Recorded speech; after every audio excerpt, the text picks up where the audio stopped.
She announced, "I feel trapped. I'm going to explore my options while we're together." I said that's fair. Then I started exploring my own options with her friends and coworkers who'd already liked me. Her meltdown when she walked in on our exploration was priceless. I, 34 male, thought I'd heard it all. But 2 months ago, my girlfriend Monica, 32, sat me down for what she called an honest conversation about our future. We'd been together 4 years, living together for 2. I'd been saving for a ring, actually had the down payment ready for a house. She knew this. We talked about marriage, kids, the whole 9 yards. "Derek," she said, holding my hands like she was about to deliver news of a terminal illness. "I love you, but I feel trapped. I'm at a crossroads in my life, and I need to explore my options." I waited for the punchline. There wasn't one. "What does that mean exactly?" She took a deep breath. "I want us to open the relationship, just temporarily. I need to see what else is out there, date other people, explore connections, but I don't want to lose you. You're my rock, my stability." The audacity was breathtaking. "So you want permission to cheat?" "It's not cheating if we agree to it. I'm being honest with you. That counts for something, right? I could have just done it behind your back." "How noble of you." She ignored the sarcasm. "Look, I've been talking to Nathan from my yoga class. He's interested, and I feel this spark. But I love what we have too. I want both while I figure things out." Nathan, the investment banker who drove a Tesla and constantly posted shirtless gym selfies, of course. "And what about me in this arrangement?" She actually laughed. "Oh, Derek, you're not the type. You're a homebody. You like stability. Plus, let's be realistic. The dating market is harder for guys. You've got me. That should be enough." The entitlement. The sheer, unfiltered entitlement. How long would this exploration last? Maybe 6 months? A year? Until I know what I really want. But we'd still live together, still be primary partners. I'd just have freedom to explore. I stared at her for a long moment. This woman really thought she could have her cake and eat it too. Keep me as her safety net while she played the field. "Okay," I said. Her face lit up. "Really?" "Oh, baby, I knew you'd understand. You're so mature about... fair's fair. We both explore. Open relationship works both ways, right?" Her smile faltered. "Well, you could try, I guess, if you want." The condescension in her voice, like I was a kid saying I wanted to be an astronaut. "Great. When does this start?" "I was thinking this weekend." "Nathan invited me to a wine tasting." "Perfect. I'll make my own plans." She patted my hand. "Sure, baby. Maybe you can finally check out that new brewery with your brother." I smiled. "Maybe." Update 1. Monica's been having the time of her life. 3 dates with Nathan, multiple girls' nights that I'm pretty sure weren't girls' nights, and constant texting with at least 2 other guys. Meanwhile, she thinks I've been moping around the apartment, maybe grabbing beers with my brother Tom. She even bought me a PlayStation game out of guilt. Her words, not mine. What she doesn't know. Remember when she said the dating market was harder for guys? Maybe for some. But I'm 6'1", still have all my hair, make decent money as a software developer, and here's the kicker. I'd become friends with a lot of her social circle over the years. Started with Jenna, her coworker. Monica always complained about her. She's so desperate, always flirting with taken guys. Funny thing about Jenna though, we'd chatted at office parties, bonded over obscure sci-fi shows. She dropped hints before, but I'd never entertained them. Now? Different story. Texted her last week. "Hey, random question. Wanna grab coffee? Monica and I are trying an open thing, and honestly, I could use a friend who gets how weird this is." She responded in 30 seconds. "OMG, finally. Coffee sounds great, lol." We met Tuesday afternoon. She looked incredible, clearly had put in effort. The conversation flowed naturally, like it always had, but now with this electric undercurrent. "I can't believe Monica agreed to this," Jenna said, stirring her latte. "No offense, but she's an idiot if she thinks you won't have options. She seems pretty confident I'll just be waiting at home." Jenna leaned forward. "Derek, I'm gonna be really honest here. Half the women in our office have crushes on you. You're the guy who remembers birthdays, who actually listens when we talk, who fixed everyone's computers without making us feel stupid. Monica parades you around like a trophy, then tells us how lucky she is. And now she's giving other women a chance? It's like Christmas. Half the office?" She grinned. "At least Want me to make you a list? Then there was Ashley from Monica's book club. She'd added me on social media last year to share recipe posts, but liked everything I posted. Sent her a message. Weird question. Monica mentioned you were looking for someone to check out that new art exhibition with? Her response? Yes, Monica said you guys were doing your own things now. I'm free Saturday.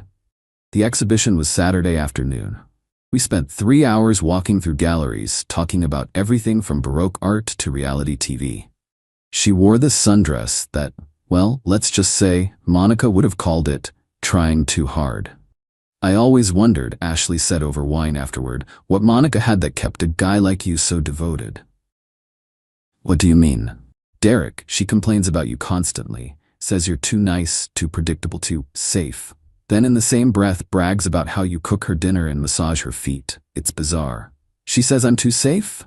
Her words were, he's husband material, but I need excitement right now. Which is insane because… She paused, then liquid courage kicked in. Because you're actually really hot and she's too dumb to see it. I filed that information away. The real surprise was Lisa, Monica's best friend from college. She called me Wednesday night. Derek, is it true? You guys are in an open relationship now? Monica didn't tell you? She did, but I wanted to hear it from you. Are you okay with this? I'm exploring my options, just like she is. Long pause. Then, good. Can I be an option? Plot twist I didn't see coming. Lisa, who'd been Monica's maid of honor at her sister's wedding. Lisa, who Monica trusted with everything. Wouldn't that be crossing a line? Monica crossed it first when she decided to treat you like a backup plan. I've watched her take you for granted for years. If she can't be mad, he can't for friends appreciate what she's throwing away. We made plans for Friday night. Update 2. Monica's gotten comfortable, sloppy even. She doesn't hide the hickeys anymore. Comes home at 3 a.m. smelling like another man's cologne, leaves her phone out with notifications from Nathan, Jason, and someone saved as Jim Tony. She still thinks I'm oblivious. Keeps patronizing me with comments like, maybe you should try online dating, babe. I could help you set up a profile. Last night, she actually had the audacity to give me advice. You know, if you worked out more like Nathan, you'd probably have better luck. Just trying to help. I was literally getting dressed for a date when she said this. Told her I was meeting Tom for drinks. She ruffled my hair like I was a golden retriever. Have fun, sweetie. Don't wait up. I'll be home late. What actually happened? Met Lisa at a cocktail lounge downtown. She wore this black dress that would have given Monica an aneurysm. We'd been texting all week, building up this insane tension. I can't believe we're doing this, she said, but her hand was already on my thigh. Second thoughts? No, I've wanted this for longer than I should admit. We talked for hours. She told me things Monica had said about me, about us, how Monica had literally said I was marriage material she was saving for later, after she had her fun. She actually said that? To multiple people. She calls you her retirement plan. The disrespect was staggering, but Lisa's hand moving up my thigh was a pretty good distraction. We didn't sleep together that night, but what we did in her car would definitely count as exploring. Meanwhile, the Jenna situation escalated. We'd gone from coffee to lunch, to her inviting me to her place to watch that sci-fi series we talked about. Reader, we did not watch the series. Afterward, lying in her bed, she said something that stuck. You know she's going to lose it when she finds out, right? Monica can't stand when other people play with her toys. I'm not her toy. Tell her that. Ashley and I had our third date yesterday. She cooked dinner at her place. Monica had texted asking if I wanted her to bring home takeout since you're probably just gaming anyway, right babe? I texted back, no thanks, already ate. Which was technically true, though what Ashley and I did afterward definitely counted as dessert. The group chat is where it gets interesting though. Apparently, Monica's been bragging to her girls about how she's having her cake and eating it too. Direct quote from screenshots Lisa sent me. Monica, Nathan's amazing in bed, Jason takes me to fancy restaurants, and Derek's at home keeping everything stable. It's literally perfect. Her friend Paula, doesn't Derek mind? Monica, he barely leaves the house lol. He's probably relieved he doesn't have to try so hard anymore. The level of delusion is genuinely impressive. Update 3. 2 months into this arrangement, Monica's completely settled into her routine. Nathan on Tuesdays and Fridays, Jason for Sunday brunch, Jim, Tony for whenever she needs a workout. She started getting bolder with her disrespect. Last week, she actually asked me to help her pick an outfit for her date. The red dress or the black one? Nathan likes me in red, but it might be too much for dinner with his parents. You're meeting his parents? It's not serious, just exploring, remember? She kissed my cheek. You're the best for being so understanding. Oh, can you clean the bathroom? I might bring him back here later. She wanted me to clean the bathroom so she could hook up with another dude in our apartment. The entitlement had reached new heights. Sure, I said. Black dress though, red's a bit much for parents. She beamed and hugged me. You're the best roommate ever. Roommate, we'd gone from partners to roommates in her mind. What she didn't know, the three-way situation with her friends had evolved into something unexpected. Lisa, Jenna, and Ashley had started a group chat. Called themselves Derek's Angels, which was corny as hell but also kind of hilarious. They compared notes, coordinated schedules, and most importantly, they were all furious on my behalf. She literally called him her safety net to his face today. What? I'm gonna lose it. Derek, please tell me the plan is happening soon. Oh right, the plan. See, Monica's birthday was coming up. She'd been dropping hints about a party, expecting me to organize it like I had for the past 3 years. Even while treating me like furniture, she still expected the boyfriend experience when it benefited her. Babe, you know my birthday's next week, right? She'd said Tuesday morning, fresh from Nathan's place. October 15th? How could I forget? I was thinking maybe a small gathering. Nothing crazy. You always throw the best parties. I'll handle it. She kissed me, first time in weeks. You're amazing. This is why I love you. Present tense. Still claiming to love me while her phone buzzed with messages from 3 different guys. I organized the party all right. Invited all her friends, her sister, some coworkers. Told everyone it was a surprise party. Monica loved surprises. The day arrived yesterday. She left in the morning to get her nails done, then shopping with her mom. Texted me that she'd be back by 7 for whatever you have planned. By 6, the apartment was full of people. I'd gone all out, catered food, professional bartender, even hired a photographer. Everything Monica would want. Ashley arrived early to help set up, or that's what she told Monica when she texted asking what Ashley was up to. You sure about this? Ashley asked, adjusting her dress, the same red one Monica had worn to Nathan's parents. She wanted to explore. We're just giving her a birthday surprise. Jenna showed up next, then Lisa. They weren't hiding their connection to me anymore. Lots of casual touches, inside jokes, comfortable intimacy that comes from 2 months of regular contact. Monica's sister pulled me aside. Derek, what's going on? Lisa's been acting weird and Ashley keeps giggling whenever someone mentions Monica. Just wait. By 6:45, everyone was in position. Lights off, ready to surprise her. Her key turned in the lock at 7:02. Surprise! The lights came on. Monica stood there in shock, hand over her heart, huge smile spreading across her face. Oh my God, you guys. Derek, you did all this? She rushed to hug me, then froze, because Ashley had her arm around my waist. Jenna was holding my hand, and Lisa was wearing the necklace Monica had wanted for her birthday, the one I'd bought, just not for her. What's happening? Happy birthday, babe, I said. Thought we should celebrate with everyone important to us. Her eyes darted between the 3 women, then the crowd of confused friends and family. Derek, can we talk privately? Why? We're all friends here. Oh, did you want to invite Nathan, Jason, Tony? I wasn't sure if they counted as exploration or something more. The color drained from her face. This is a joke, right? Some weird prank? Lisa stepped forward. No joke, Mon. Just your open relationship working both ways.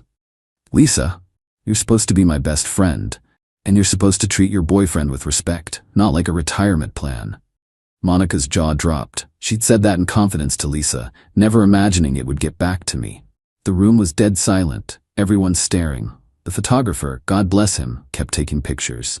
You, all of you, how long?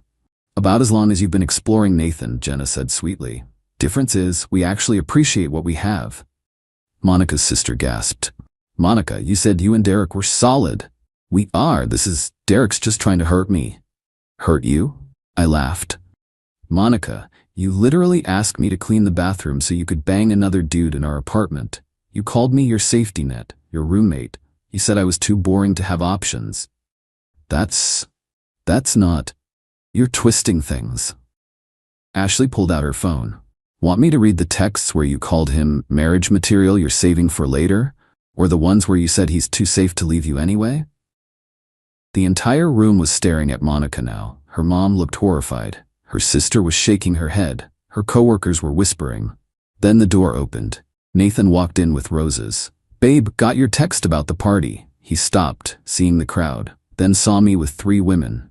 What the hell? Nathan, Monica ran to him. It's not. Derek's being vindictive.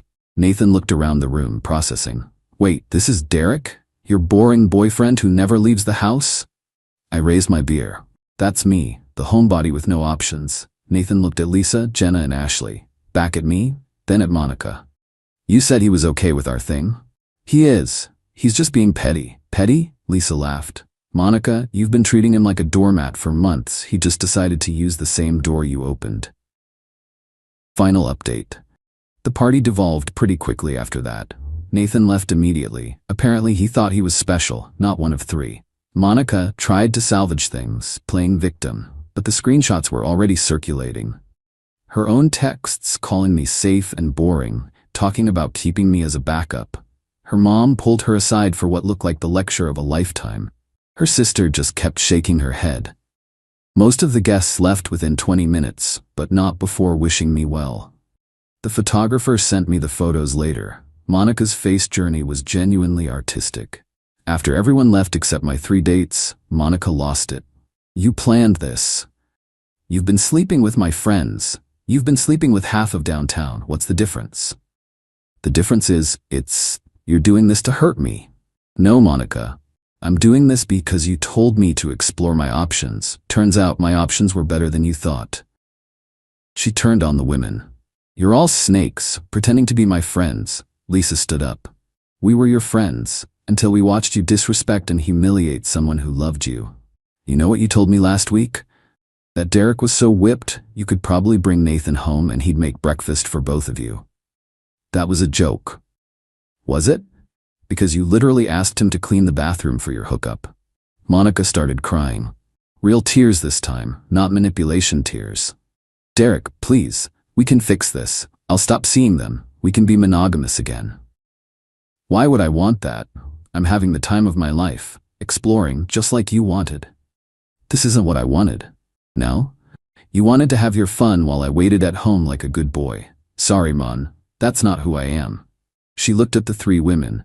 You're all just using him to get back at me. Jenna laughed. Monica, Derek's amazing. He's attentive, funny, romantic, and absolutely incredible in bed. We're not using him. We're appreciating what you threw away. That broke something in Monica. She grabbed her purse and headed for the door. Where are you going? I asked. To Nathan's. He left pretty upset. Then Jason's. Or Tony's. Someone who actually wants me. Good luck with that. She slammed the door. The 4 of us stood there in sudden silence. So, Ashley said, that happened. We ordered pizza and watched movies. It was weirdly domestic and comfortable. Not a traditional relationship by any means, but somehow it worked. Monica came back 3 days later to get her stuff. Nathan had blocked her. Jason wasn't interested in drama. Tony only wanted hookups, not her emotional baggage. I need to stay here until I find a place, she announced. No. You can't kick me out. I have rights. You have 30 days. Legal eviction notice is on the counter. Ashley's friend is a lawyer. She tried everything over those 30 days. Tears, seduction, anger, bargaining. Even tried to sabotage things with the women by telling them I was playing them too. They just laughed and showed her the group chat where they coordinated their schedules. The last conversation we had was 2 weeks ago, the day she moved out. You destroyed us, she said. No, Monica. You decided I wasn't enough. I just agreed with you. I loved you. You loved having me. There's a difference. She moved in with her sister. Last I heard, she's on dating apps complaining about how all men are players. The irony is spectacular. As for me, still seeing Lisa, Jenna, and Ashley. Not exclusively, we're all actually exploring, honestly and with full communication. Turns out when everyone's on the same page and respectful, open relationships can work. Who knew? The funniest part? Monica's mom called me last week. Derek, honey, I'm so sorry about Monica. Are you okay? I'm doing great, actually. Good. Between you and me, she needed this wake-up call.